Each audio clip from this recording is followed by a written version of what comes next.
Hello guys, welcome back. In this video tutorial, I am going to discuss about sizing and overflow. So let's first create one HTML file,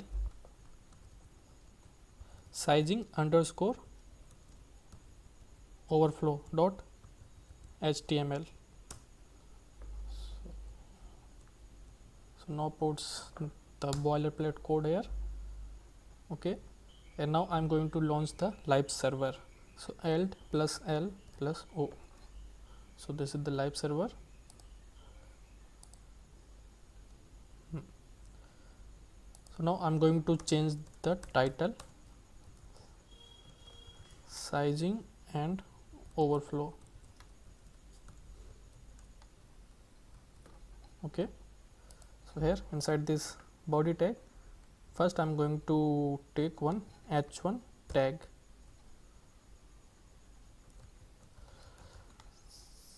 sizing and overflow. Yeah, and after this h1 tag I'm going to take this div tag. Okay, inside this div tag just take one h3 element box 1, and after this h3 element just take one p tag here, and for dummy text use lorem 25. Okay,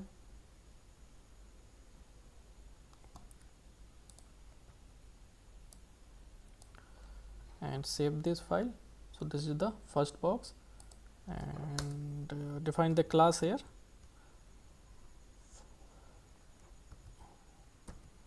So one class is box, and I'm going to define the second class name also for individual identify each div tag.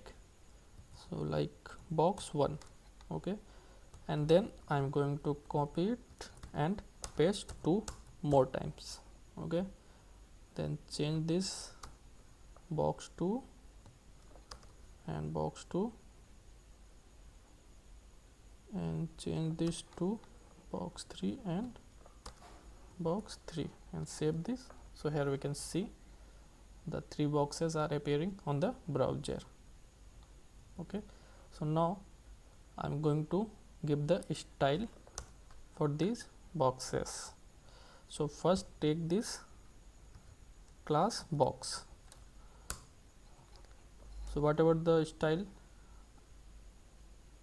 I defined here, it will affect to all the boxes because this class is used for all 3 boxes. Okay, so suppose first I want to change the background color.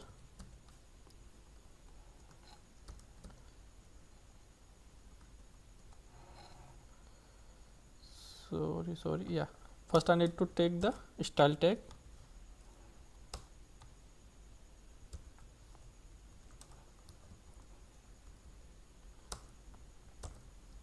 Yes, and inside this style tag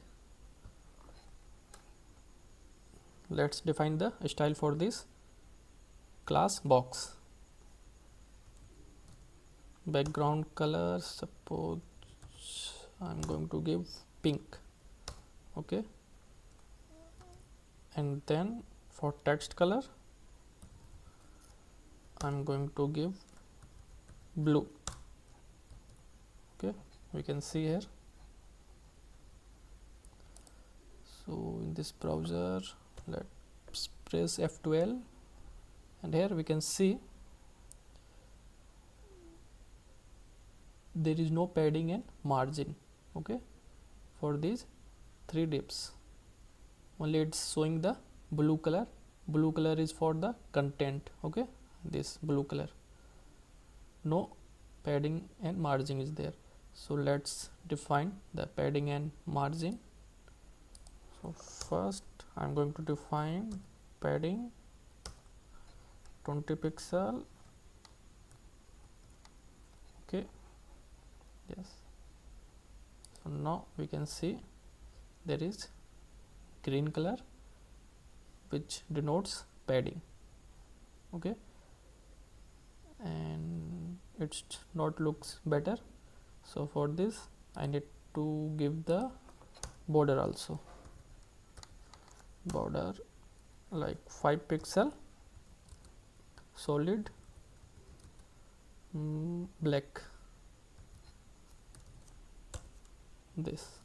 Okay, so now we can see there is one border 5 pixel black, but there is no gap between these 3 div tag. Okay, so for defining the gap I need to define the margin property. Okay, margin, let's say 20 pixel margin. Okay, here we can see now there is a 20 pixel margin between these 3 div tags. Okay, we can see here. So here I defined the properties for the box. So now next I am going to target the box 1.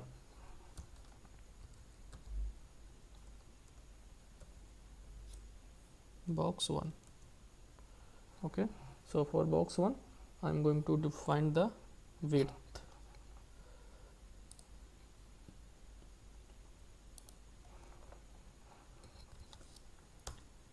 Suppose I am going to give the width 200 pixel. Here now we can see the width is 200 pixel and height is 100 pixel. Okay, here. So now we can see there is a overflow. Okay, this text is bigger than the size of this box. Okay, so that's why it's appearing just outside the box. So how we can fix it? We can fix it by using the overflow property. So now let's use the overflow property here. Overflow, first one we can give the hidden also. So here, but the issue is we can't able to see that remaining text. Okay, so this is the issue with the overflow hidden. So we can define the other properties also, like overflow scroll here. So here appearing the scroll bar here. We can give the overflow x-axis also here. So this is the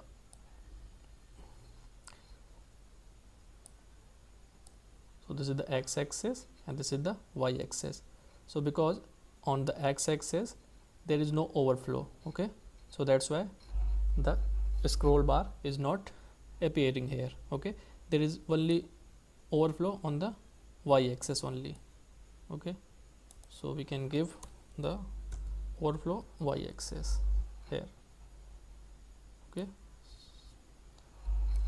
so this is how overflow work. But here I want to give the overflow hidden only. Okay, so this is the first box, and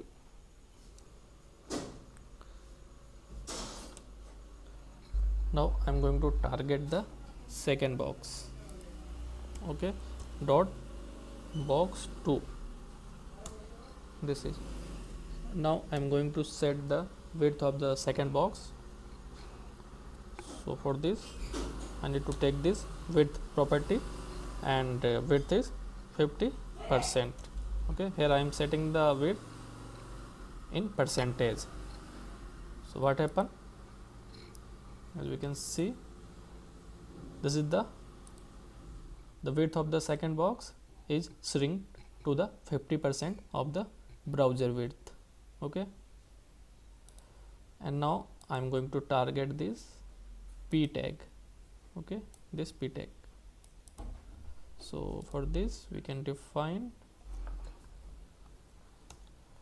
dot box 2 space p, and width is 50%. Okay, here we can see now the width of this p element is shrinked to the 50% of this div element. Okay, this box 2 element. So how it work?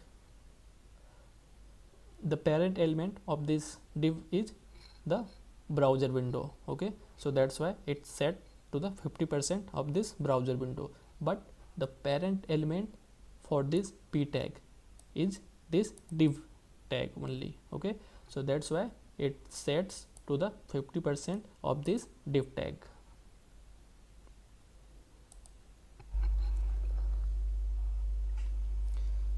So now after this p tag I am going to target this box 3. Okay, and max width suppose 850 pixel. Okay, so here it is the max width 850 pixel. So suppose when I stretch this, the width will stretch up to the 850 pixel only, and after that it stopped. Okay, so this is the max width property. And mean width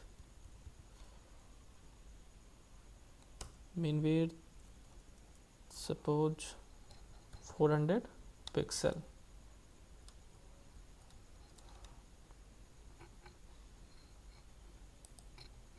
Okay, so here we can see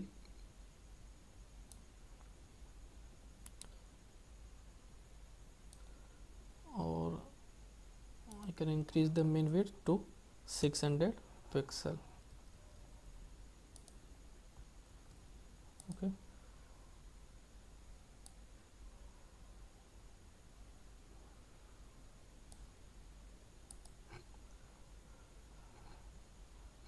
so now the width of the third box is shrinked up to the 600 pixel only.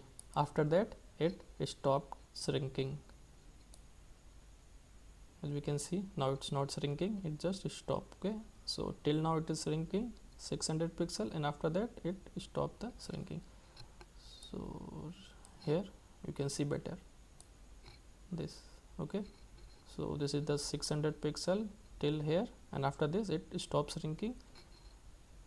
So this is how mean width property works. So this is all about the sizing and overflow. Thank you for watching this video.